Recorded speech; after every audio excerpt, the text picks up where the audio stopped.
The beginning of monasticism. During the Roman persecutions, many Christians witnessed to their faith by shedding their blood, the ultimate price for refusing to repudiate their beliefs. Now that the faith was legalized and the church was recognized as a corporate institution in the empire, red martyrdom was temporarily at an end. Christians still desired to give their lives totally to Christ in a radical and unique manner.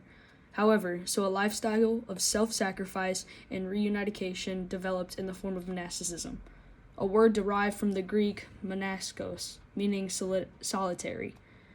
Christian monks practiced what became known as white martyrdom, a complete self-sacrifice and renunciation of the things of the world, dying to self in order to go closer to Christ and the church. The founder of monasticism is usually identified as Saint Anthony the Abbot, an Egyptian Christian from a wealthy family in Alexandria, who at the age of 19 gave his wealth to the poor and began to live an ascetical life. He lived a strict penitential life in the midst of a bustling city and was engaged in spiritual combat against demons for nearly 15 years. At the age of 35, he left the city and spent the next 7 decades in the wild, only returning to Alexandria twice, the first time to encourage his fellow Christians to remain strong in the midst of Diocletian's great persecution, and later to support his bishop,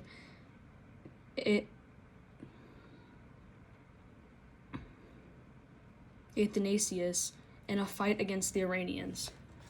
In the desert, Anthony lived a solitary, silent, and penitential life, sustaining his health on a daily meal of bread, seasoned with salt and water. He did not eat meat or drink wine. His days were spent in prayer, and although his life appeared lonely, Anthony sought solitude in order to grow closer to God. Unfortunately for Anthony, this way of life attracted attention, and soon a large following of men appeared in the desert seeking to emulate him. Anthony wanted to remain solitary with the Lord, but he realized he had an obligation to assist these men in some way. He organized communal times of prayer, song, and spiritual conferences, while maintaining the eremitical environment. Another hermit who developed an early form of Cenobitic monasticism, monks living in the community, was Saint Pachomius. Pachomius's first monastic community, established in the year 318, soon grew to over 100 monks. He realized that a monastery of that size was burdensome, so he created a more manageable structure. Pachomius divided his community into a complex building with individual houses, wherein no more than 40 monks had individual cells. Each monk wore the same simple habit. Eventually, Pachomius found 9 other similar monasteries. He composed the first monastic rule, which provided for a life of daily spiritual exercises for the monks, with regular times for work, prayer, and communal meals. Upon his death in the mid-40th century, Pachomius's monasteries housed thousands of monks. While Anthony and Pachomius are credited with establishing the first forms of monasticism, other groups of Christians, especially in Egypt, Palestine, and Syria, practiced very different ways of holy living.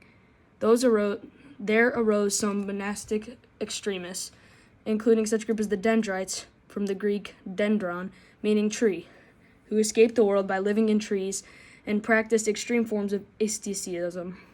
Another group, the Adamites, believed that through holy living they could regain Adam's original innocence in the garden before the fall, so they walked around naked. Perhaps the most famous of all are the Stylites, or the pillar hermits, who lived on platforms on top of pillars. These men practiced extreme fasting, living on other contributions of passerby, who would put food and other necessities into a bucket, which had been lowered by a rope. The most well-known Stylite was Saint Simon. Annoyed with numerous people disturbing his hermitical life to seek guidance on holy living, he ascended a 28-foot platform where he lived for 36 years. Although many monastic groups sought to live out the Christian life in a unique manner, one man would be known as the father of Eastern monasticism. Saint Basil the Great.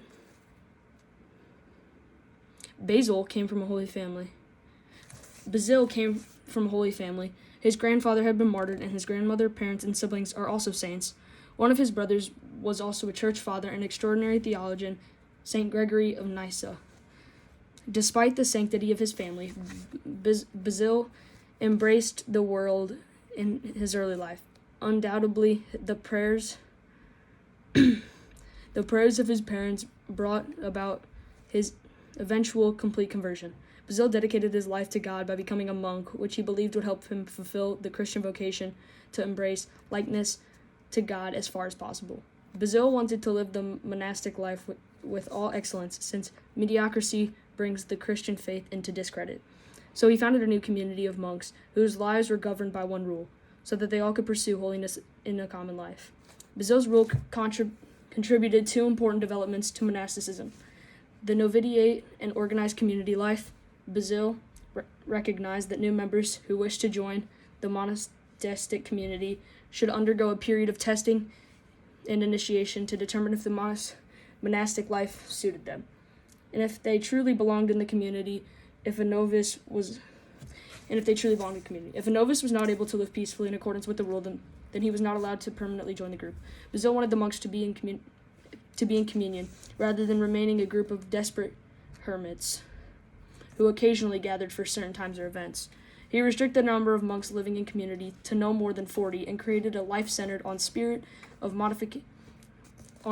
moderation, which balanced between an active and contemplative lifestyle. Basil organized times of common prayer for his monks. He stressed the need for spiritual direction and proper holy living, including the practice of celibacy.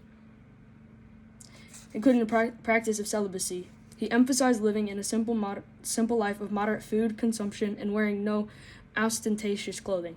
Basil even forbade his monks from loud laughing, as it would disturb the prayerful atmosphere of the community, although smiling was permitted. Basil also created a lasting societal organization to care for the sick and dying, the hospital. Because the first monks were separated from the major urban areas, they had to care for their own sick and developed a rudimentary healthcare system. In some monasteries, a separate building, the infirmary, was constructed to care for the sick members of the community. Basil was aware of early monastic healthcare, but wanted to improve upon it by providing a safe place for all the ill, injured, and dying to receive proper medical treatment by trained professionals, offered at no charge. Basil was able to support his hospital by utilizing his family's wealth connections with the imperial government. The land for the hospital was donated to Basil by the state. He convinced the provincial governor to grant tax-exempt status to the new institution by highlighting the public impact of the hospital, which would care for the sick and poor and provide jobs in the local economy. The new health complex was known as the Basileus in honor of Basil, and became the model of the Byzantine healthcare system for centuries. Basil was known as the Great during his lifetime because his contemporaries appreciated his singular brilliance and holy efforts. Arianism continues. Although the Council of Nicaea had definitely condemned Arius and false teachings, many Eastern bishops voiced their displeasure with the Council's work, especially with the use of the word homoousios. These bishops had signed the creed despite their misgivings and semi-Arian leanings. But after the council worked to undermine the Orthodox teaching by gaining a favor with Constantine and persecuting the Orthodox bishops, Eusebius of Nicomedia, one of the leading semi-Arians, formulated a plan to restore Arius to communion, spread his teachings, and rid the church of the supporters of Nicaea. He influenced the emperor to allow Arius an audience, wherein he condemned cleric made an ambiguous profession of faith that did not contain the word homoousios and was not a clear acceptance of the Orthodox faith confirmed at Nicaea. Constantine was no theologian and did not understand the subtleties, so he ordered Arius' bishop to reinstate him to active priestly ministry. The exercise of Caesiopapism proved disastrous for the church. Whenever Constantine meddled in church affairs, he only made matters worse. The bishop of Arius' home diocese was a strong supporter of Nicaea and had been presented at the council as a deacon assistant of the original combatant of Arius, Bishop Alexander. This new bishop, Athanasius, refused to obey the imperial order.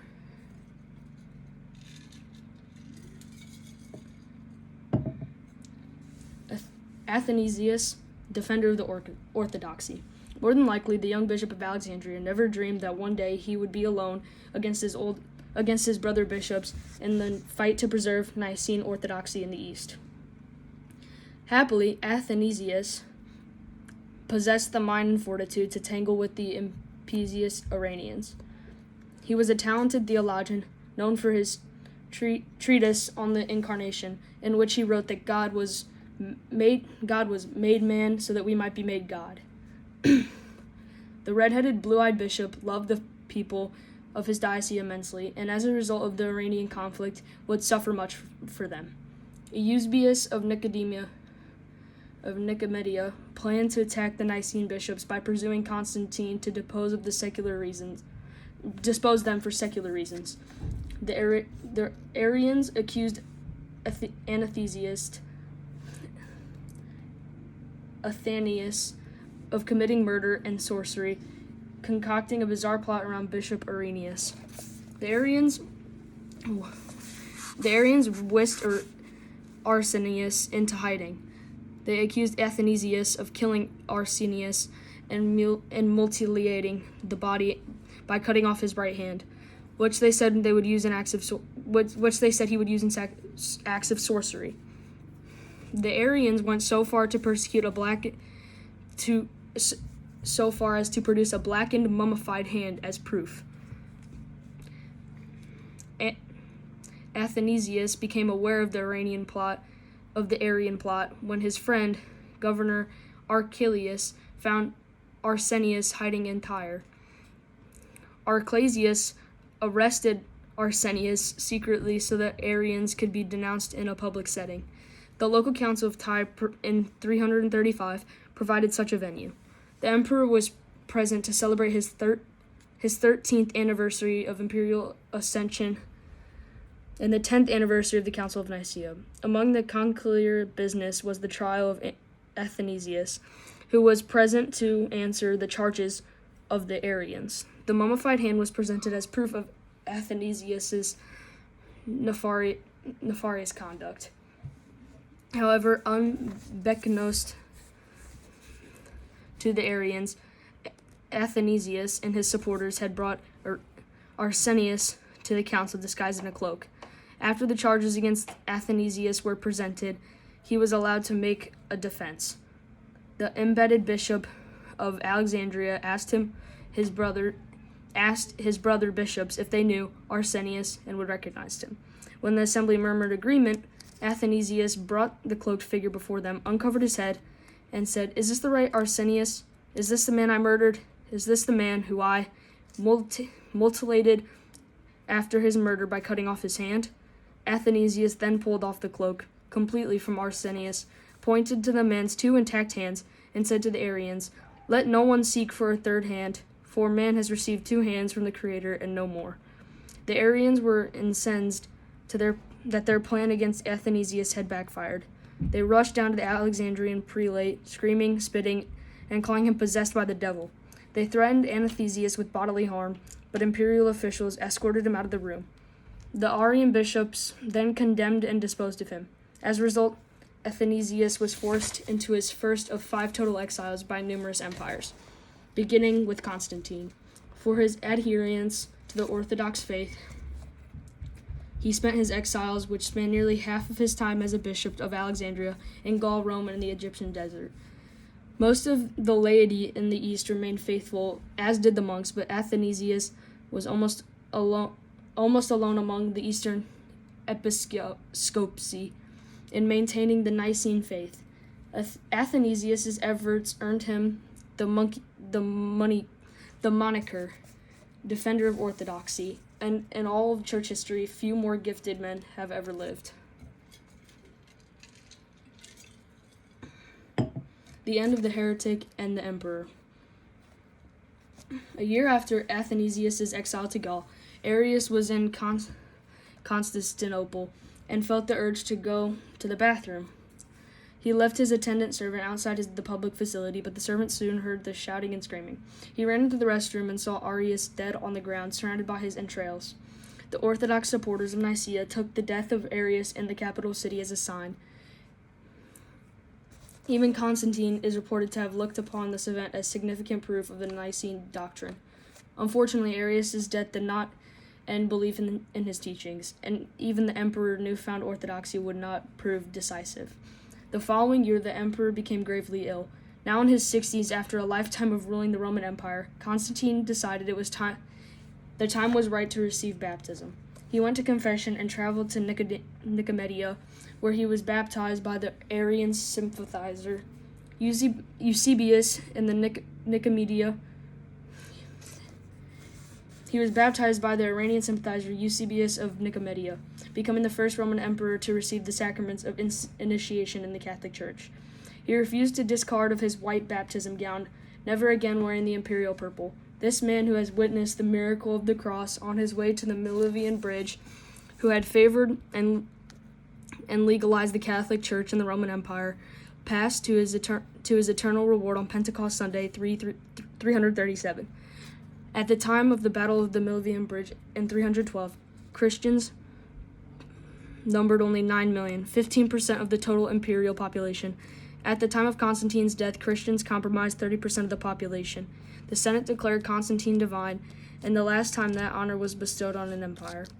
The family was common after his death in order to hold the field of potential candidates for the throne. Constantine's 2 brothers and his sister's husband, along with 3 of his 5 nephews, were killed. The youngest of the surviving nephews, a boy of 6, would never forget the death of his family members. When Julian became emperor nearly 25 years later, he would use his power to take revenge on those who blamed for the killings, Christians. The empire was divided among the 3 sons of Constantine, who had been raised in the Orthodox faith of Nicaea. Constantine II ruled Gaul, Britain, and Spain. Constantius II was given the eastern provinces, and Constans governed in Italy and Africa. However, his 3-part arrangement did not last long. The brothers engaged in warfare against one another, and Constantine II was killed in 340 while fighting against Constans, who was then killed by assassins a decade later. In the year 350, Constantius II found himself sole emperor like his father and reigned for 24 years. He married an Arian sympathizer who turned him towards that false teaching. Constantius II then began a sympathetic campaign against the adherents of the Nicene faith.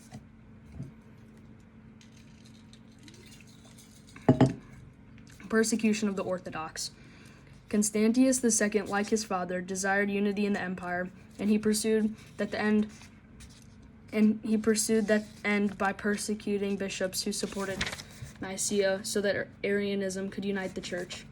Because most of the eastern bishops had already embraced the heresy, save the valiant and still living Saint Athanasius, Constantius II began his campaign in the west in 355 when he called a local council to meet at Milan.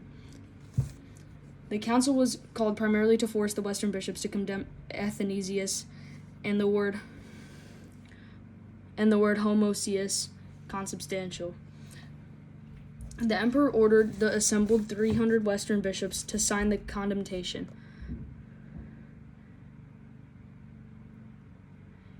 Although some bishops gave in to the demands of the emperor, others held fast and refused.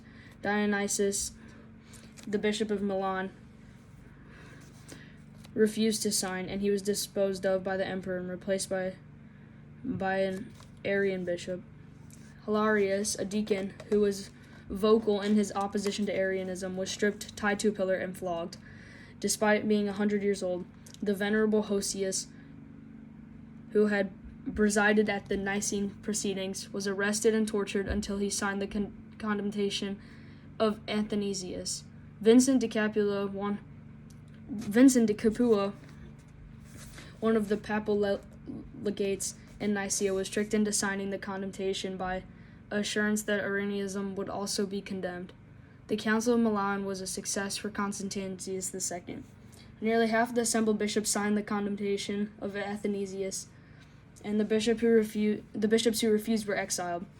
In order to ensure the complete eradication of the Orthodox faith among the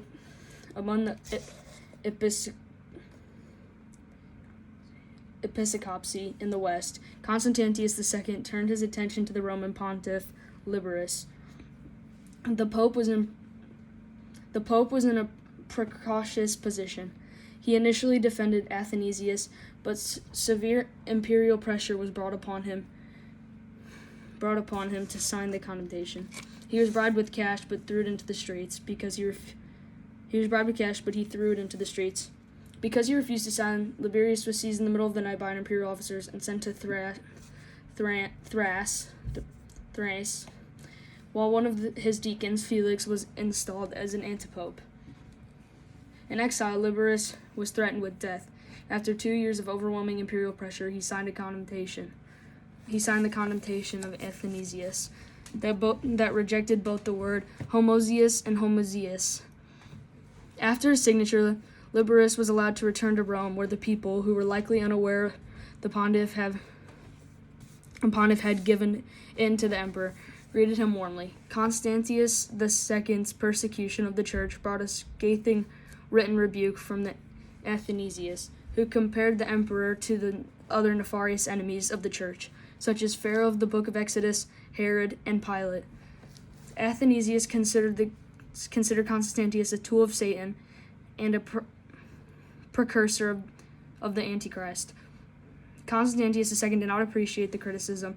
He sent imperial troops to once more depose and exile the Orthodox defender of Nicaea.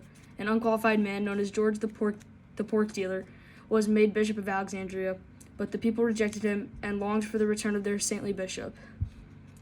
It would be another 6 years before Athanasius returned to his episcopal see in 362. Unfortunately, this hero of the church was exiled twice more, but returned home before he passed his eternal reward in 373. The Arian crisis continued to plague the church after the great death of the great defender of orthodoxy. St. Basil, the Great's brother, Gregory of Nyssa, remarked, Whenever you went to the money changer, to the butcher shop, or to the thermal bath, people asked you whether the Father is greater than the Son, or whether the Son is proceeded from nothing. A century later, St. Jerome, commenting on the Arian crisis, wrote, The whole world groaned when, to its astonishment, it discovered that the Arian, the little ship of apostles, was in peril. The speed and widespread acceptance of Arianism was impressive. The church was effectively engaged in the Arian crisis for nearly 50 years, and its effects lasted for 3 centuries before finally being checked by her of bishops, monks, and laity.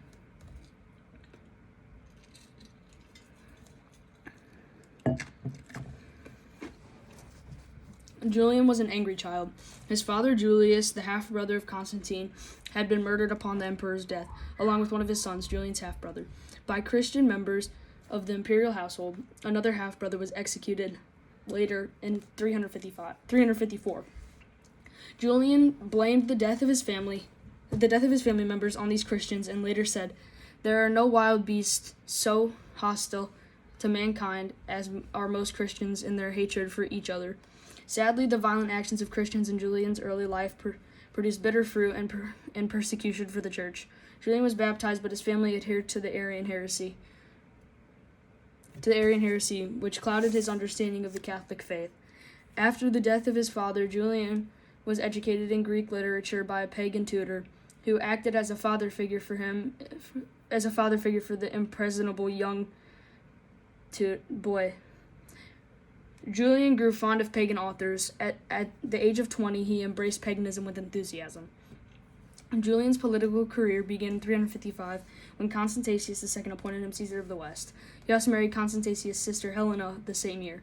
Julian proved to be an effective administrator, streamlining bureaucracy and reducing taxes. He illustrated his military prowess by retaking Cologne in 356 from the barbarians and defeating a 35,000-man Alemanni army, with only 13,000 troops at the Battle of Strasbourg in 357.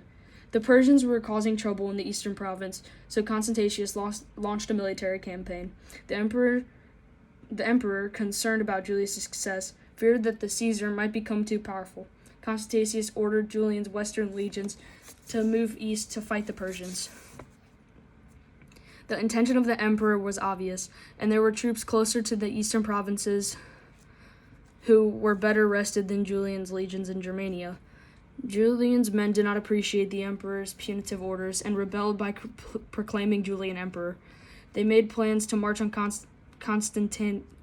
Constantinople in order to install Julian as emperor, but before they reached the city, news arrived that Constantius II had died on November 3rd, 361. Julian was 30 years old and now reigned as Roman emperor. Julian's reign lasted a brief 18 months, but in that short period of time, he left his mark on the imperial ecclesiastical history. Julian's singular focus after becoming emperor was the persecution of the Catholic Church, which he both hated and feared. He tried to nullify his baptism by engaging in the initiation rite for the cult of Sibyl, an Anatolian goddess, which required bathing in bull's blood. Julian even wrote a book attacking the faith entitled Against the Galanians, in which he opined that the Christian faith was nothing more than a fabrication and fiction of men composed by wickedness. He desired to return to the ancient ways of Rome and embraced paganism with fury. He stopped shaving and grew a beard to the tradition of the ancient Greeks, although it prompted the creation of the nickname goat from his subjects. He wore pagan philosopher clothing instead of traditional Roman attire, ordered the rebuilding of dismantled pagan temples, and brought back public sacrifices to the pagan deities. The emperor passed several anti-Christian edicts, including one that was referring to the Christians as Galanians. His favorite pejorative for the believers of Christ, his persecution for the church, involved a three-pronged strategy: the reorganization of paganism, marginalization of Catholics, and an alliance with the Jews.